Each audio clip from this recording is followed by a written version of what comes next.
Back here on the show to jump into week 15 in the NFL. It kicks off tonight, but we're not going to talk about tonight's game just yet. We're going to jump all the way to Sunday and start talking about our predictions for week 15. We're already pretty much through, the regular season. Things are getting tight. It's a narrow road now for the playoffs, and not everybody can fit on the road. So some of these games are going to be pretty big determinants on where the seedings go, and just another measuring stick kind of week where you got some big games, some teams that are still trying to knock each other off, trying to get into the playoffs. So it's filled with a lot of great games. Like I feel like I continue to say each and every week. So it's no different, and we're starting off with one of the best games of the week with the Pittsburgh Steelers traveling, staying in the same state, but traveling to Philadelphia in the Keystone State Battle on Sunday at 4:25 p.m. Eastern Time. And, it's not been great for the Steelers in Philly recently. They do a lot better against them at home in Pittsburgh, but in Philly, I believe Mike Tomlin has not won there as of yet. So, there's that. It doesn't look like George Pickens is going to play, unfortunately. That's a big drop off, obviously, when you have all the talent that the Eagles have, right? Not having one of your most talented guys is definitely a blow. Also, on the defensive side of things, Larry Ogunjobi, Deshaun Elliott have not practiced as well. So those are two other big guys that are starters that would surely be missing if the Steelers were to play. Without those guys, they would definitely be missed. And I mean, the Eagles are all pretty much healthy, but the biggest thing they've been dealing with, we've talked about already, and it's the comments made by A.J. Brown on the passing game, and there reportedly being like some sort of friction with him and Jalen. So it's crazy how, if it's not anything on the field, if there was nothing off the field that was happening, the Eagles would really have nothing to worry about. They're healthy, if they would have no distractions, if everybody was happy, which is obviously not an easy thing to do, they would be in great shape. But there's always something, right? With any team, I guess now trying to get to the playoffs, and that was reportedly a thing that we obviously talked about. So that's really all they're dealing with. So I feel like the game on Sunday, we're either gonna get AJ Brown to go off and Jalen really making it a point to get him the ball, or we're gonna get the other end of the spectrum and there still being a bit of a disconnect there between AJ and Jalen for whatever reason, right? And it doesn't have to be a bad thing. I just think that they're using Saquon a lot. So there's only one football out there, right, where AJ had the ball a lot more. Obviously, he's had injuries this year, but he had the ball a lot more last year because they didn't have Saquon. So there's got to be a bit of give and take there, obviously. But in terms of my predictions, I think it would be very optimistic, blindly optimistic, to go with the Steelers. I mean, that they're without George Pickens, and I know Russell Wilson's playing great, and they really can't do no wrong as of late. But I don't see a path where the alternative to George and what way they'd have to win this game. I don't see it. I just don't know what they would do that would work against the Eagles and that offense and that defense as well. So because I can't give an answer as to why or what the Steelers are going to do without George, I got to go with the Eagles.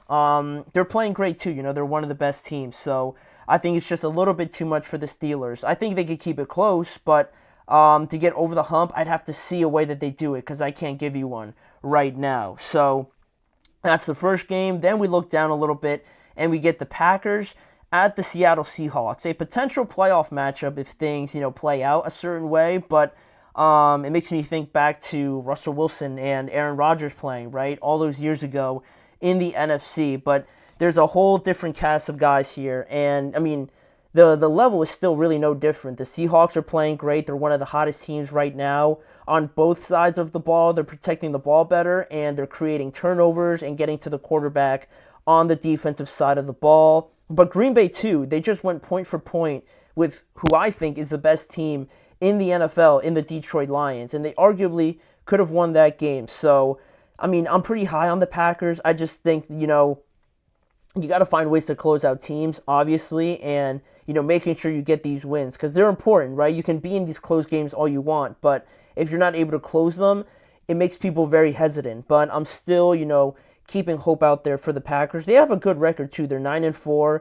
The Seahawks are also 8-5, and it's kind of interesting though because the Seahawks are 3-4 at home, but they're 5-1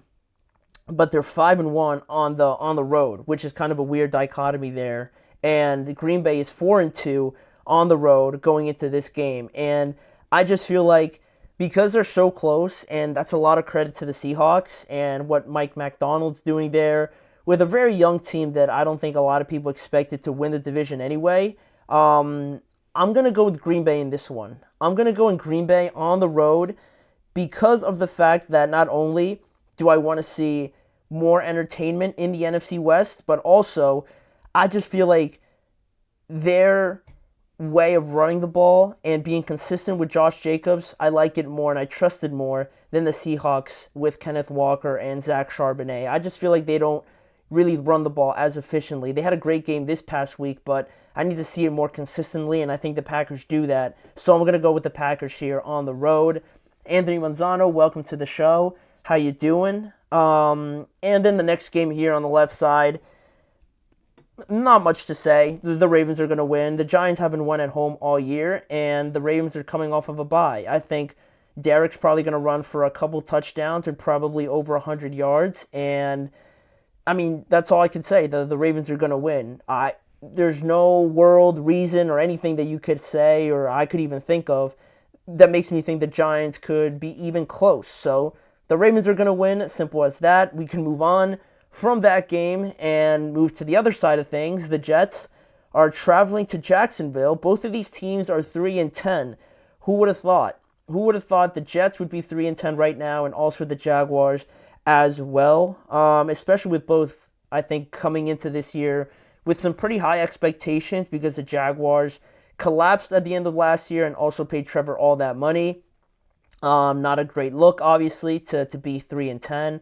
And then the Jets, they were Super Bowl contenders, Super Bowl favorites in the preseason, and now, the complete opposite. So it's been pretty disappointing. Both of these teams, the Jets are on a 4-game losing streak, and the Jaguars, on the other side, they just broke a 5-game losing streak by beating the Tennessee Titans. But, the Jets, for being on a losing streak, I feel like they've been playing all right. I mean, Aaron Rodgers threw for like 300-something yards last week. Garrett and Devontae both had 100 yards each. But they just need to close games out. And I know it doesn't really mean too much now, obviously, but I think getting a win would certainly do this team a lot of good. And I just think the Jaguars aren't really playing well. They scored 10 points in the fourth quarter against the Titans, which won them the game, but they could have lost that game 6-0 if that fourth quarter, whatever transpired, didn't end up happening. Could you imagine it? They would have lost 6-0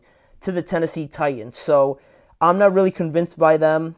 And the Jets have been too close in all these games to not win one of them. And I think with a struggling Jaguars team coming in, I think the Jets have this one in Jacksonville. I like the Jets to win and, break out of that losing streak as well. Then we got a pretty interesting game here with the Dallas Cowboys and the Panthers.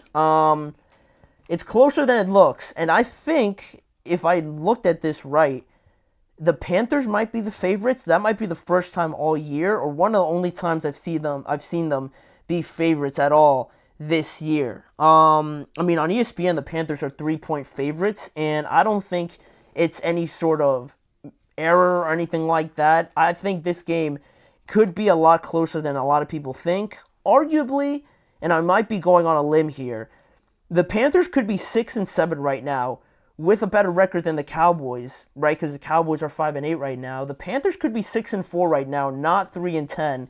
If the Chiefs game was extremely close. This past game against the Eagles, arguably they should have won. So there's that. The Buccaneers game, another one in overtime where they could have won. They were in position to win, but they fumbled. They could be right there, at 6-7.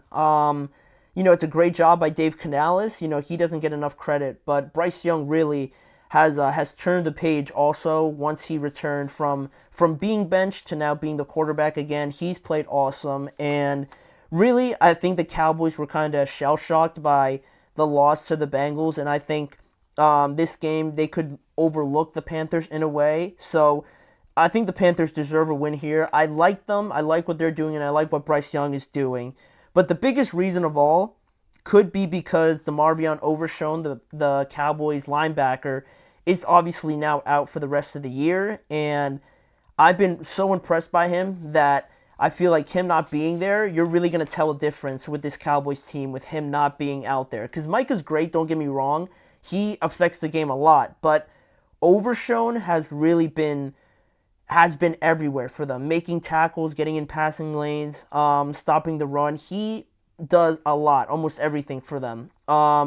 So the fact that he's not going to be there, I think still not a lot of people know how important he has been to that Cowboys defense. And now, in their first game without him, you're going to see how important he is. And I think the Panthers will take advantage of that. So I'm going to go with the Panthers to win over the Dallas Cowboys. And lastly here, we have the Commanders traveling back to New Orleans to take on the Saints. And I mentioned, traveling back because I'm thinking in my head about Marshawn Lattimore. These two teams were involved in the trade at the trade deadline to send Lattimore over to Washington. And up until this point, Lattimore has not played at all for the Commanders. And wouldn't you guess it, the week that they play his former team, Marshawn is healthy. He has no injury designation. He is going to play against his former team. So with that, I think that's an area that they certainly needed. A shutdown corner like Marshawn is huge. Not only trying to push for the playoffs, but in your division with